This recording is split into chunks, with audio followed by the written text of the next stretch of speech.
안녕하세요, 봉쌤입니다. 오늘은 3D 프린터 운영 기능사 필기 13번째 시간으로 3D 프린터 개념에 대해서 한번 배워보도록 하겠습니다. 바로 시작해보도록 하겠습니다. 3D 프린팅 개념은 이제 설명하자면 잉크젯 프린터를 컴퓨터로 통해서 디지털화된 문서 파일 또는 이미지 파일을 잉크 종이에 이제 분사하여 2D 이미지와 인쇄를 하는 것과 이제 같은 원리라고 볼 수가 있는데요. 잉크젯 프린터는 X와 Y 좌표로만 인쇄가 된다고 한다면 3D 프린터 같은 경우에는 Z축을 이제 입체적으로 더 출력을 해서 입체적인 물체를 이제 만들어내는 것이 일반 프린터와 다르다고 보시면 될 것 같습니다. 자, 예전에는 이제 절삭형 방식만 있었는데, 그러니까 CNC 가공이라든가 선반, 뭐 MCT 이런 거 같은 경우에는 그 공구를 이용해서 금속을 깎아서 형상을 만들어내는 것을 절삭형 방식이라고 한다면, 3D 프린터 같은 경우에는 한 층 한 층 쌓아서 물체를 만들어 나가는 적층형 방식이라고 생각을 하시면 될 것 같습니다. 자, 제작 단계는 크게 이제 모델링을 하고, 그걸 모델링한 것을 3D 프린팅하고,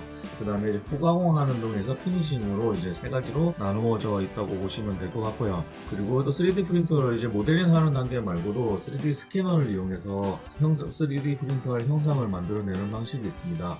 그래서 이번 과목에는 이제 3D 프린터 개념을 배우고 나서 다음 시간에는 이제 3D 프린터 스캐너, 3D 스캐너에 대해서 배워보게 될 겁니다. 자, 그러면 3D 프린터 방식에는 이제 어떤 것이 있는지 한번 보도록 할 건데요. 3D 프린터는 크게 FDM 방식하고 SLA 방식, 그리고 SLS 방식, 이렇게 세 가지 방식이 있습니다. 첫 번째 FDM 방식 같은 경우에는 곡체 방식으로라고 이야기하고요. 재료는 열 가소성 수지를 사용하고 있습니다. 출력된 제품의 이제 강도와 내구성들이 적절해야지 이제 FDM 방식의 소재를 이제 사용하고 있습니다. FDM 방식은 형상에 따라서 3D 프린터의 형상에 따라서 크게 델타 방식과 이제 직교 방식이라고 있고요. 델타 방식은 일종의 이제 산발이라고 부르기도 하고요.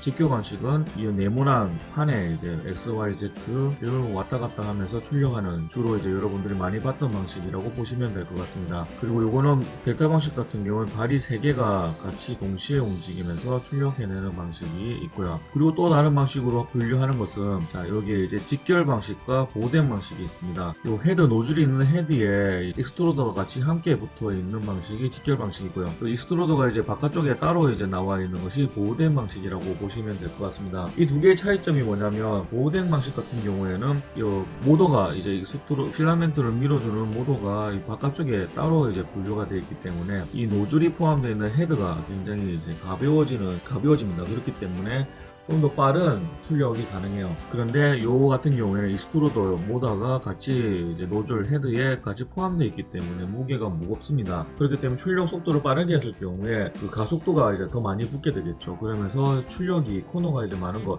그러니까 둥근 부분, 원통이 되는 부분을 출력했을 때 이 출력이 깔끔하게 잘 안 되는 이제 단점이 있습니다. 그렇기 때문에 이제 보호된 방식은 빠르게 출력할 때 이제 장점을 가지고 있어요. 하지만 직결 방식 같은 경우에는 그 바닥 표면이 거칠거나 했을 때 무게로 다듬질하듯이 잘 밀고 나갈 수 있는 그런 이제 장점이 있습니다. 그리고 고무 재질 같은 경우에는 이제 보호된 방식은 고무 재질은 출력할 수가 없어요. 직결 방식만이 이제 고무 재질을 TPO 재질 소재죠. TPO 소재만은 직결 방식만 출력이 가능하다. 라는 두 가지의 차이점을 보실 수가 있습니다. 그래서 대부분의 델타 방식은 보호된 방식을 사용을 하고 있습니다. 그리고 직교 방식 같은 경우에는 보호된 방식도 있고 직결 방식도 있습니다. 보통 여러분들이 많이 알고 있는 ANET A8 같은 경우에는 직결 방식으로 되어 있고요.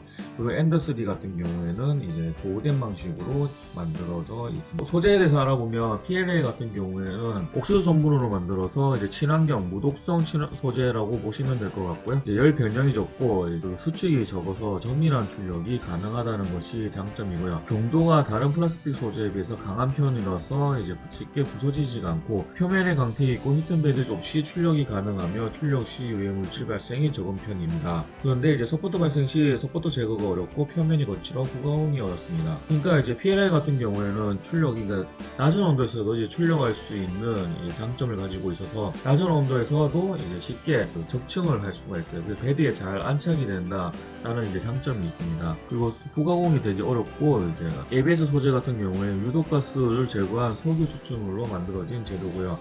강하고 오래가면서 열에도 상대적이 강합니다. 열에 강한 게 그래서 고온에 높고요. 그리고 이것은 이제 베드에 안착이 잘 안 됩니다. 그래서 출력할 때 굉장히 많은 시행착오를 많이 겪게 되는 그런 소재라고 보시면 될 것 같아요. 하지만 이 후가공이 되게 쉬운 장점이 있습니다.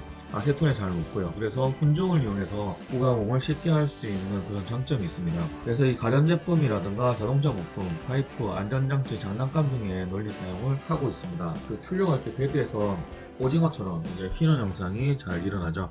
그리고 가열할 때 냄새가 나기 때문에 3D 출력 시 이제 환기가 필요한 나일론 소재 같은 경우는 주로 사용되는 이제 ABS나 PLA보다 강도가 높은 재질이고요. 기계 부품이나 RC 부품 등 강도와 마모도가 높은 특성을 가진 제품을 제작할 때 알맞다고 보시면 됩니다. 그래서 케이스나 의류, 신발 등 출력하는데 유용한 소재라고 보시면 될 것 같고요.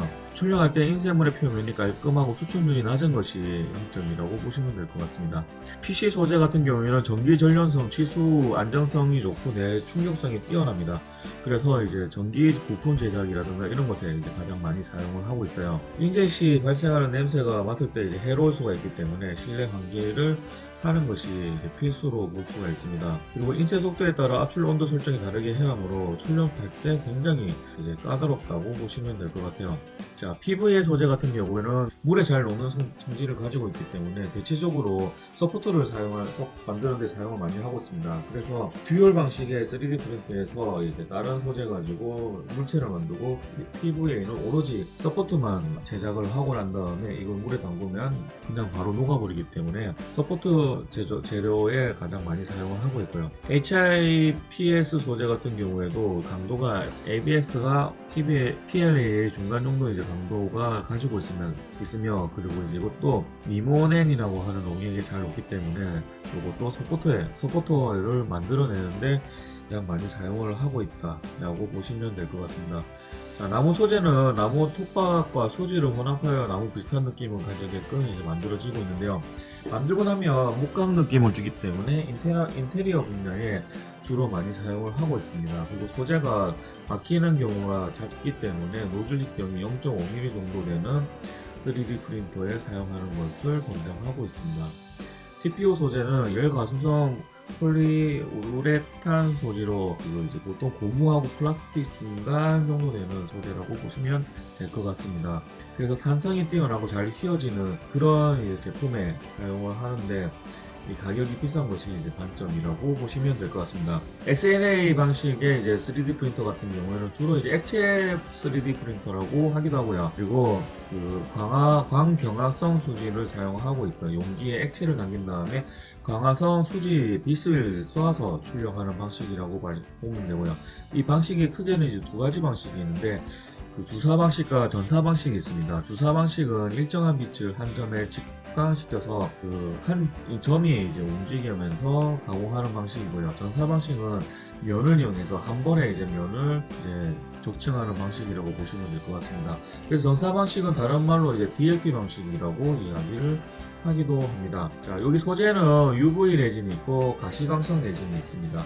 UV 레진은 UV 빛을 쏴서 붓게 하는 것을 얘기하고요. 가시광선은 UV 빛을 제외한 나머지 빛으로 이제 붓게 하는 것이라고 보시면 될 것 같습니다.